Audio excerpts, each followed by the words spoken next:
So look, there we are. What do I want to talk about? Everything, really. I want to talk about how digital is changing, not all the detail of it, but just how some of the major steps that are going to hit us sort of now.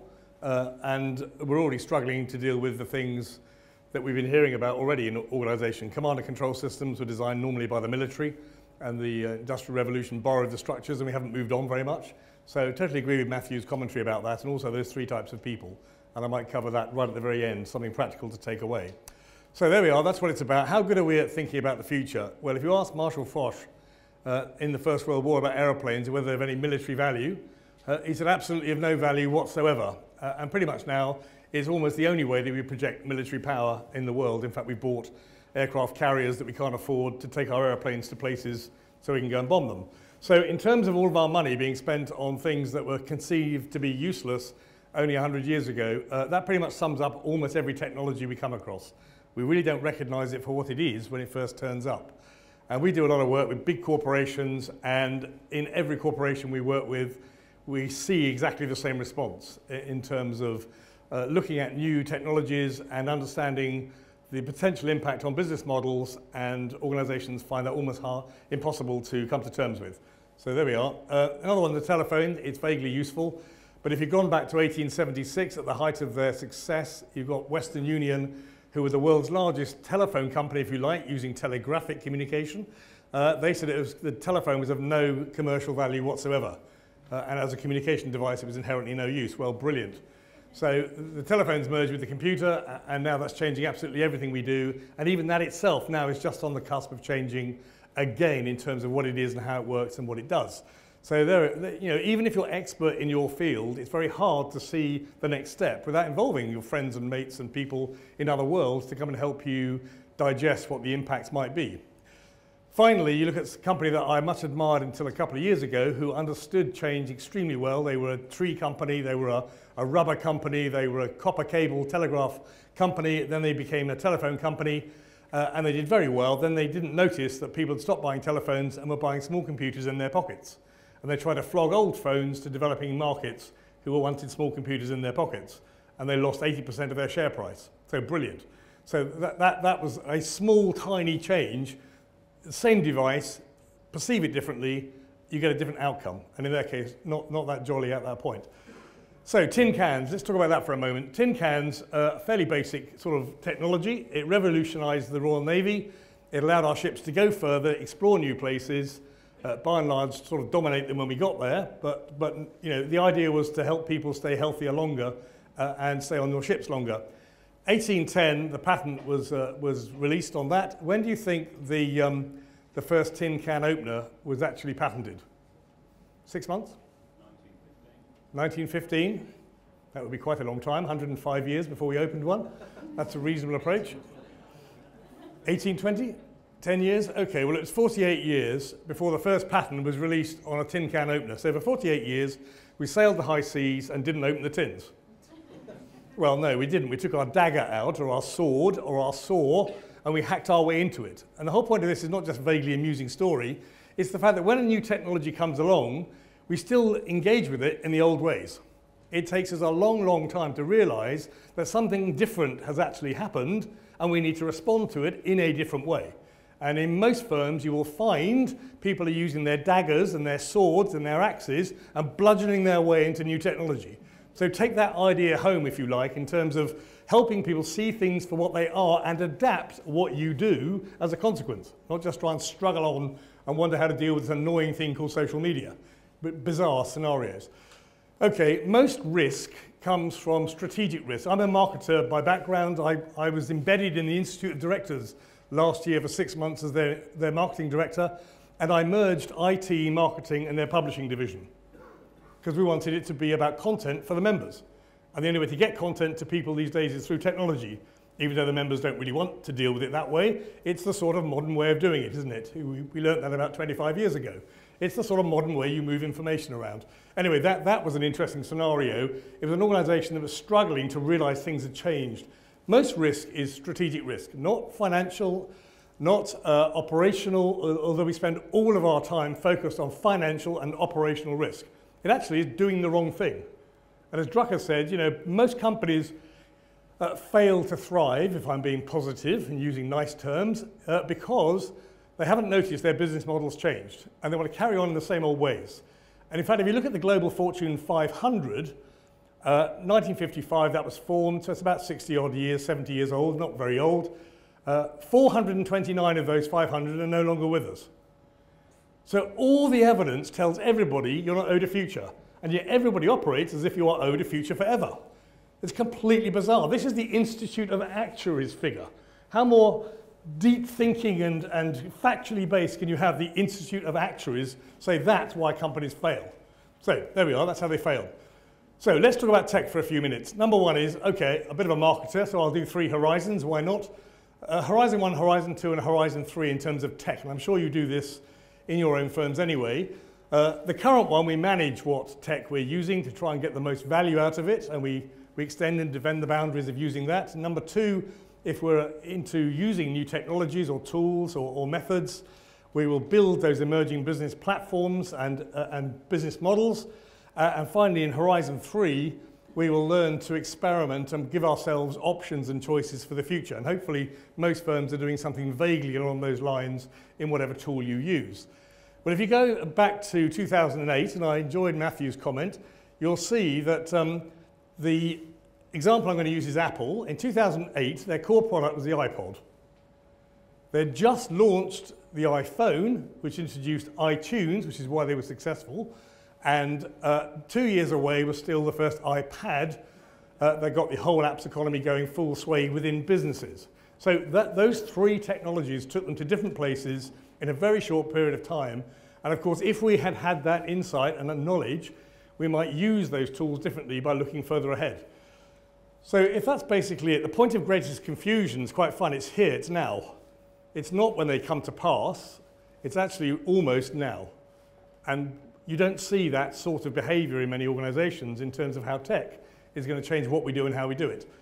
Okay, so Horizon 1, and I'm sure you're dealing with all of this anyway, it's all about mobile and consumerization of IT, so who's using it, it's bring your own devices, it's cloud, or more properly these days, it's the intercloud, the connection of clouds conforming around each other, the Internet of Things, or the Internet of Everything, if you want to use Cisco's terminology, telematics, everything connected through devices. Wearables, of course, are going to come with profusion over this year and next year and the year after, and they're going to change shape, and they're going to be measuring different things, augmented reality avatars and 3D printing. So all of those you're already dealing with, yeah? Yeah, of course, it's easy. Then, of course, you've got holographics and automation of everything, including almost everything you do today, is being automated by some tools in the future. So if you're a knowledge worker, then actually many of the sort of more mundane routine things that we do today are going to be automated, and all of these are changing. I'm not going through the whole lot because it'll take too long. So all of these are changing. And then in 3, of course, you've got smart dust, programmable materials, which is dead cool. Quantum computing, you've got more power than you could possibly shake a stick at to do more things than you could possibly want to do. And of course, we'll still want more computing power when it arrives. So that's the nature of technology. And all these other things down here are quite fascinating. And this is the point, this is the point when we finally get to be able to print human organs. And we're only about 5-6 years away. We can print kidneys and hearts and livers now, but we can't quite print the vascular system down to the smallest capillary. So very shortly, we'll be able to have replacement parts knocked off pretty straightforwardly on your home 3D printer. So that's where we're heading to with that. That might have an impact. Okay, installation is still a bit of an issue, but we'll contract out to a hospital to fit the thing I take with me. Here's my new heart. I'd like it fitted, please. Okay. So it changes the whole business model, if you like. But I'm making light of it, but actually it's fundamentally going to change logistics and many other industries.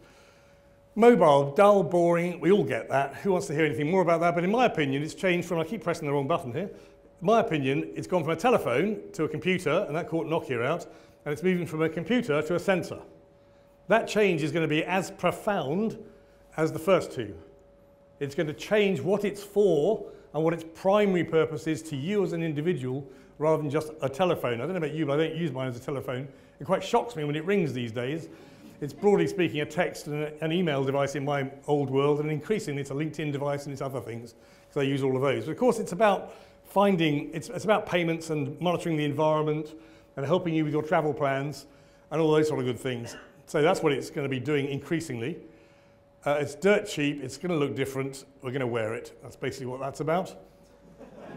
And increasingly, sorry, we haven't got time really, so increasingly, it's going to monitor all these good things. So you'll notice that you can buy all these things already. Various devices to strap on that'll tell you how well you are or not. And increasingly we'll do more of that, and it'll be more accurate, and somebody one day somebody will say, how are you? And you'll say 87. Oh, what were you last week? 82. Oh, you've done well. So the numbers will give us confidence to know that we are monitoring ourselves. I mean, we know that'll be true because every time we give people the ability to monitor something, people monitor it to death. In the United States, when they gave people access to their 401ks, which is their pension schemes, people were monitoring it daily.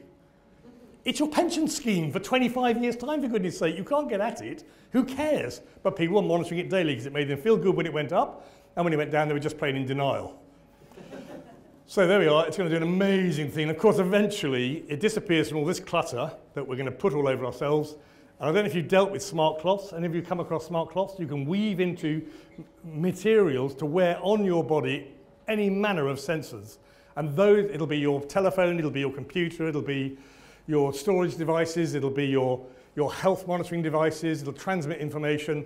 And these things already work, by the way. We're not talking about future stuff here. It's a question of converting that now into products that people want to buy or even want to market. So all of this is coming. It's just the next thing in line.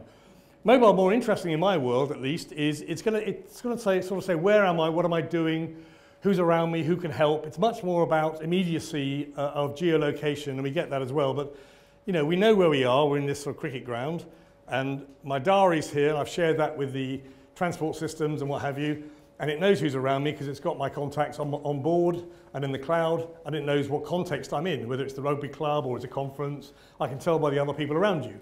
So the next mis-selling is going to be about context in which things were sold to people on their mobile devices because they were in the wrong place. They should never have been sold it.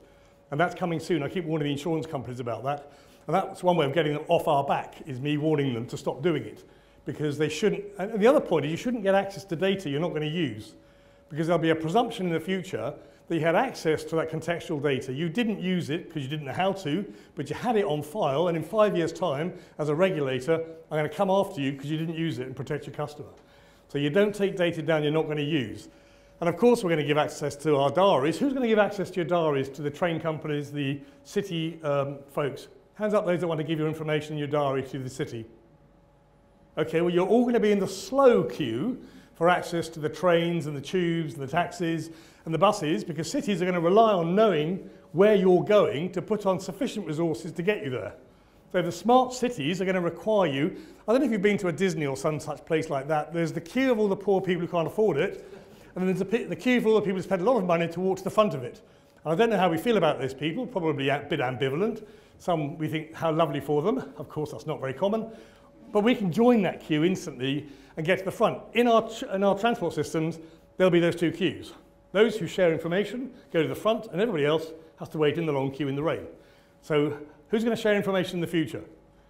Yeah, maybe 2 or 3 more. Who knows? Okay, preventative. It's all about preventative, and if you're in marketing, it's not going to be about, this is an example of insurance. It's not about compensating for loss. It's stopping people having the loss in the first place. Turning the model completely on its head. Almost every business can be turned completely on its head by where tech's going. So if you think about this, here's a street scene from an onboard camera, and in Tokyo they've already got 2 insurance companies that have already implemented head-up displays with prioritised risk assessment, warning people that there's potential danger ahead. So in future, your insurance company can stop you going somewhere to have an accident. Now, how much more we might actually quite like them if we feel like they've stopped us suffering a loss more than just fighting over how much to give us when we've had the loss. So you can completely change the perception of a whole industry by one change.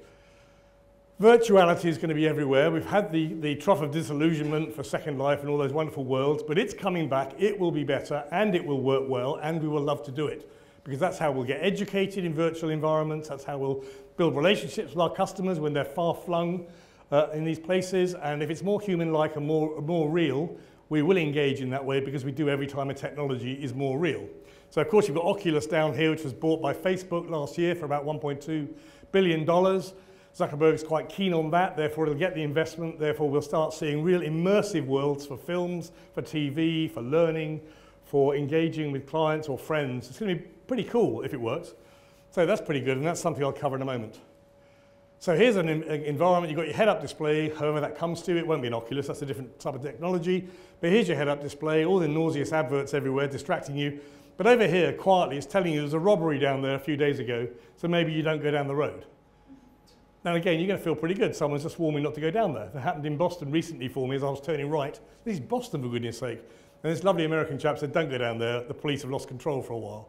So go down this way. There's something head up that would tell me that would make me feel pretty warm and cuddly towards those sort of people. Of course, our virtual world's going to be inhabited with all manner of advertising and promotion, and we'll need to get used to doing that in a collaborative, permissive way.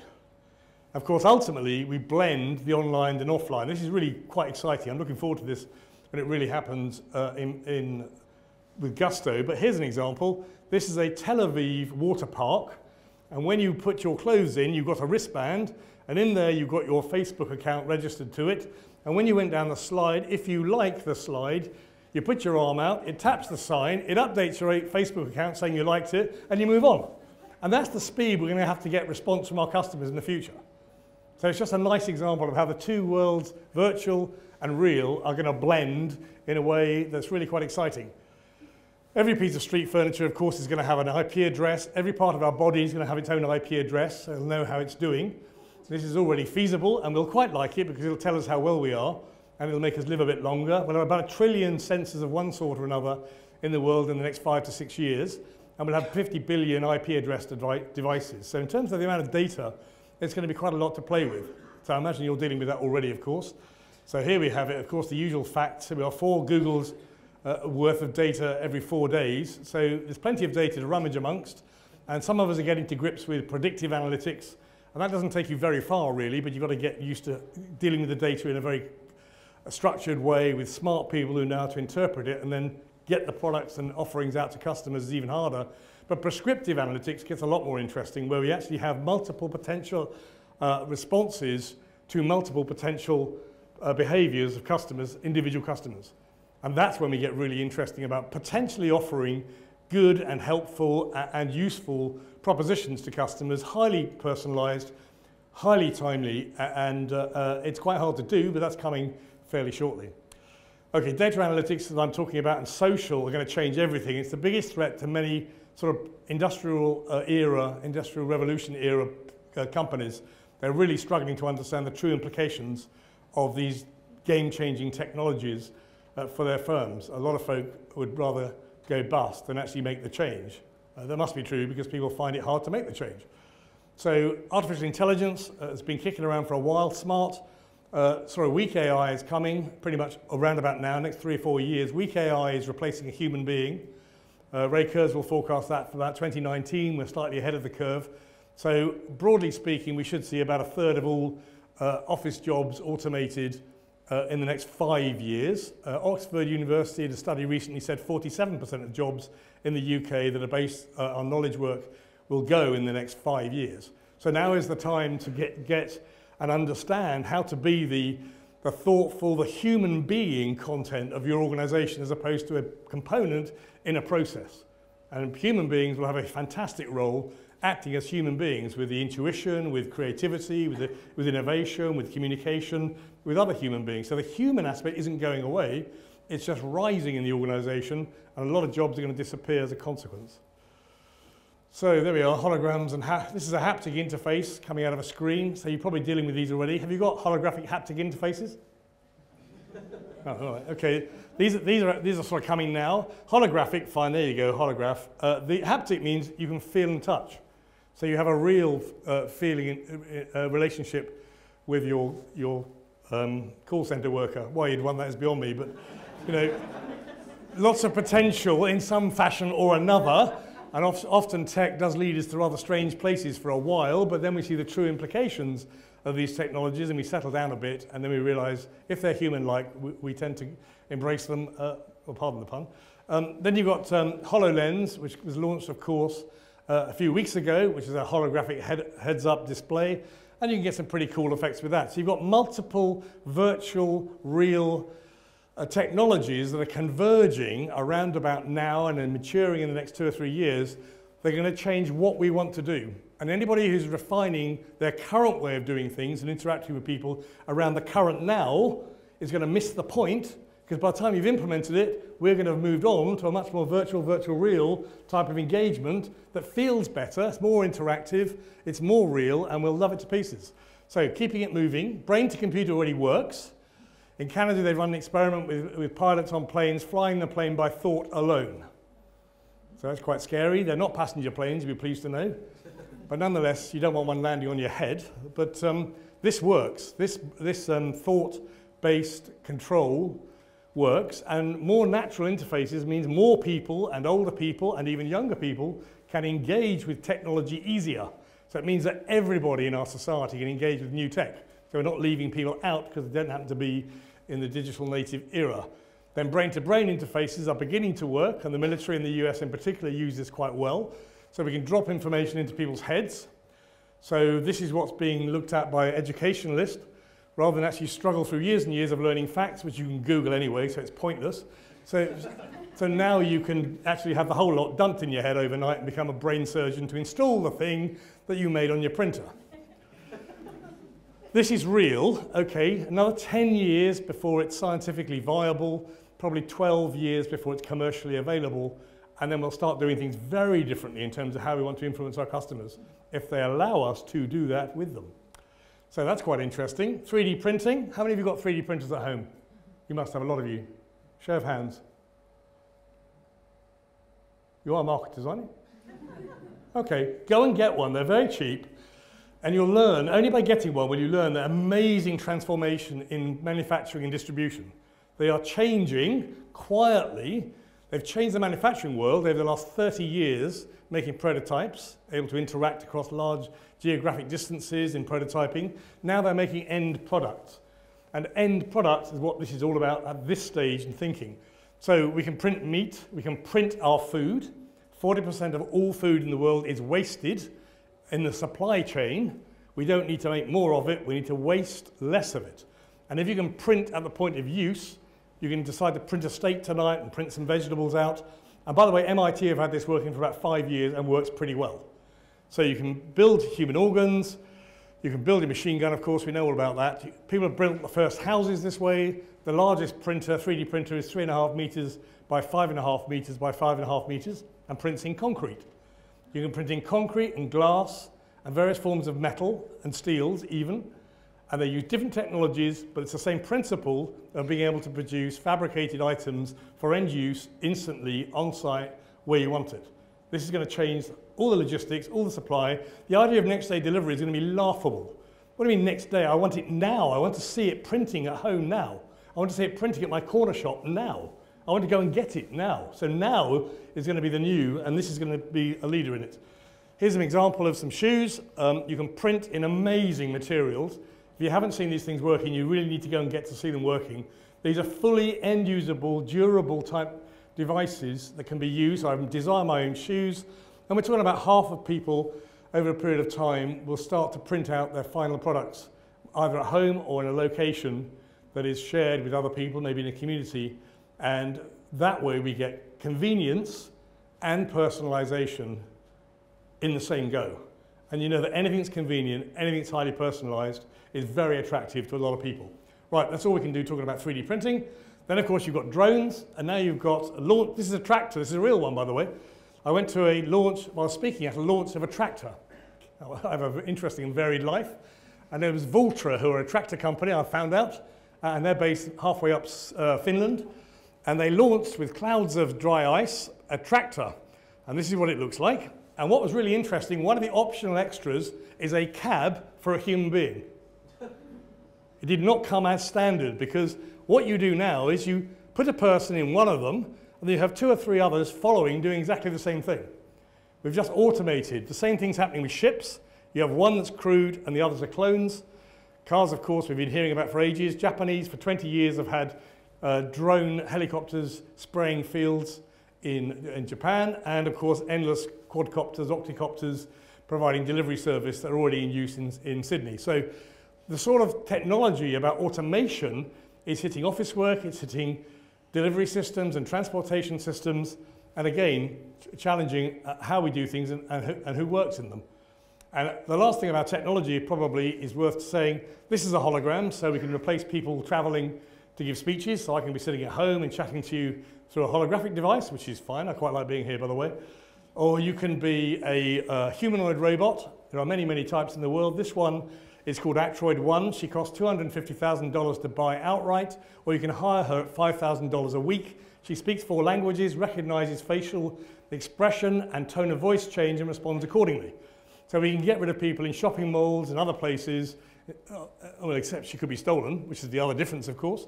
So these sort of people could be our staff in the future, or you can have Shakira 2, which I made up, I just thought she was prettier, or you can have Clooney 1.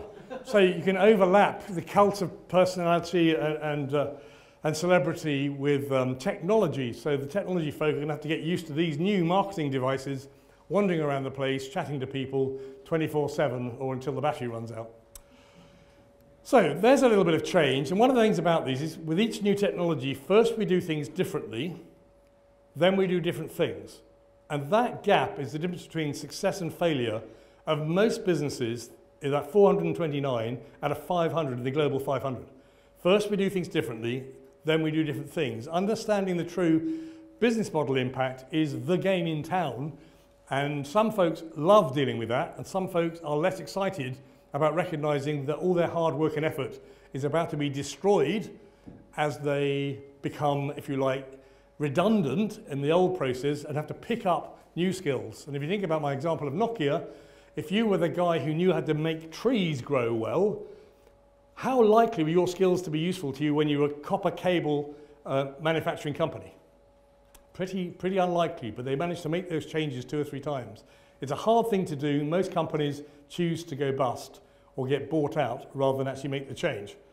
So basically, first we do things differently, then we do different things, i.e. the framework around which we do things with the technology fundamentally changes. And I encourage you when you go back to your organization to look at technologies in a different way, not as just the thing we're using it for now, but fundamentally what can it do?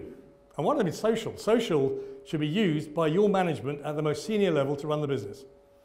We're in the post-email era now. It is on the trail out. It'll probably take 20 years to tail off, but we are entering the post-email era, and more collaborative, connected tools are the way ahead, and we need the top people to engage with it. And a lot of folk are worried that they won't be able to keep up with modern technology. So last 2 or 3 thoughts to leave you with, and something to go back and even engage with when I'm finished and you've got back to the office, is this last couple of comments. Oh, the first thing is, here's a comment by Kodak. They asked us to go and help them right near the end of their days. They've gone bust, of course. They couldn't believe that people wouldn't want a printout of their picture. Fundamentally didn't get it at all, and they would rather go bust. By the way, they were one of the first companies to produce a digital camera. It isn't that smart companies don't know about the technologies that are about to undermine them. They know completely about it. Whether you're a watch a builder in Switzerland, they built the first digital watches. They just couldn't bring themselves to move away from doing things the way they did them. So they'd rather go bust. And that's what we see endlessly. So web-based, externally looking, customer-centric, it's all about, of course, looking at it from the customer point of view, and Andrew and I were talking about that just a short while ago, which means abandoning our thoughts about our product and its propositions and its benefits, and it's all about listening and understanding how to solve problems for clients and interpreting our offerings in a way that can be blended to give people what they're looking for. And that's a completely different mindset, of course. Here's an example of Tesco's Home Plus. You probably know that in South Korea. Basically, they put images of their pictures up in tube stations, and people scanned them with Q codes in the morning, and the food was outside their homes, and they got home at night. So that form of outside reimagining retail is having a huge impact. In fact, you've now got these sorts of things popping up inside large corporate head offices. To stop the staff going out, you just have a panel of products that people can have, and you just click them, and then the product arrives at your desk. So immediacy, responsiveness, virtual collaborating with the real world are changing business models. We've long since not needed large sheds for supermarkets. It's a complete bizarre model. You would never invent it today in a million years to ask people to go and pick things off a store and put them in a basket and take it to a checkout and bring it home, barking mad. And that needs to change, and it is. Okay, lots of change going on. And finally, Kotter said this, look, if you don't want change, you have lots of management. If you want change, you have lots of leadership. And I know every large corporation or large company wants to relabel managers leaders, and that's fine. There's nothing wrong with that. It's good to be a leader. But leadership implies a journey, because you can't lead someone to nowhere. You can manage someone to nowhere, manage what you do well. That's brilliant. Of course you must do that. But leadership is about a journey going somewhere else. If that's true, then we found a lot of people struggled with the idea of today and the future. Today's got enough problems of its own without inventing any more, is often the people's thoughts. Why on earth would I want to worry about that? I'll concern myself about that when I get there. Well, okay, let's make it slightly easier then. So let's have today, tomorrow, that you've got to think about now, and then the future. And that slightly divides it up a bit, because this we have got to pay some attention to, because we're producing budgets and plans, and marketing have been involved in thinking about new product offerings and positioning and all the other things. So this is all about the tomorrow that you guys spend your time on. So we call this manager, leader, entrepreneur. And we spent a couple of years coming up with a tool to try and find out who are the managers, leaders, and entrepreneurs in an organization. Because we often find ourselves working with the main board of very large corporations, and we've seen them over years trying to change the business and failing miserably. Because somehow by the time you get to the board, you're supposed to be creative, strategic, deal with imperfect information, and you probably got there by running something very well in junior roles, because that's how you get promoted in big firms. So it was quite an interesting exercise. So that's manager, leader, entrepreneur. The managers run things brilliantly, and thank goodness for them. The leaders help people know where the new future is tomorrow and can take people with them. And the entrepreneurs have the vision and they dream about the future. Now, very often, certainly in large corporations, most of these people have either got fired or they've got bored and left and started their own companies. And it's important to find these people in the organization, and these people for that matter. There are no right and wrong answers in any organization. It's depending on what you want to do. So what we did was invent a tool which is at that address. It's there's no www in it. It's just elm.newworldiq.com. And there's 40 questions or 40 multiple choice options. And if you take those multiple choice options, it'll tell you what your profile and preference is. Now, many large companies are frightened of doing this at main board level. In fact, a reinsurance company in the City of London spent 2 years thinking about it, then said yes, then the CEO got fired. And he didn't get fired because he's a bad person. He got fired because the board realized they hired him to make change. They then got their profiles, and they were all deep managers who didn't want change ever. So they said, there's no point you being here. We'll never approve anything you ask for. So you're out. And they got rid of him. And they found somebody sort of in the middle to come in with. So understanding who's in the room is unbelievably vital. And it isn't that you don't want to engage with the people who are operationally brilliant. Of course you do, but not the day you're having a brainstorm. Invite them to go for a walk. Give them money to go and do something else. But do not invite them in the room. They will do their very best to scuttle it. I've even had workshops we did for quite a large bank actually, where one of the directors was going around the room tearing down flip charts of ideas that his fellow board directors had put up because he saw them being too disruptive. And when I pointed that out to the CEO, he literally invited him to go for a walk. Why don't you go for a walk while we just deal with this rather silly bit? Then you can come back and set us right later. And that's exactly the role of people who are brilliant operationally, but maybe not in the first instance getting them in the room. Anyway, that's yours to use if you want. It's really quite interesting and enlightening. You get a report and some feedback on it, and you can take it from there. So if things seem under control, you're not going fast enough, is my view of things. So thank you for that. And finally, if you go to our website, there's a report we've just launched of What's Hot in Technology 2015, and it contains, in a lot more thoughtful manner, some of the things I've mentioned today and their possible implications, and maybe what to do about it is in that paper. It's online, you can download it, have it for yourself. If you want to connect, I'm very happy to connect with you on LinkedIn. Otherwise, thank you very much for listening to me.